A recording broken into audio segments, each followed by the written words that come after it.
À voir aussi.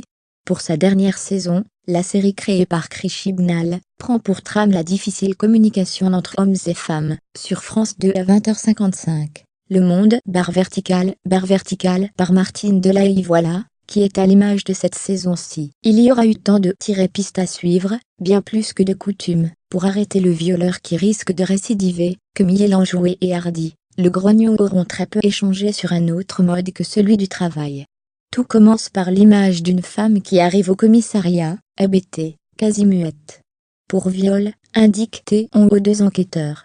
La première phrase de cette femme, Trish, la cinquantaine. « Est-ce que vous me croyez ?» Elle ajoutera, plus tard, « J'ai tellement honte de moi.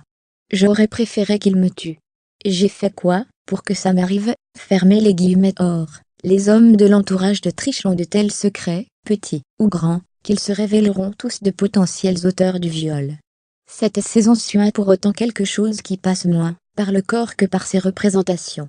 Au programme, sexisme, misogynie diffuse, films porno et images volées de filles nues, dans le garage de l'un, dans les ordinateurs des adultes et les téléphones des ados, dans la pub du journal-local, etc.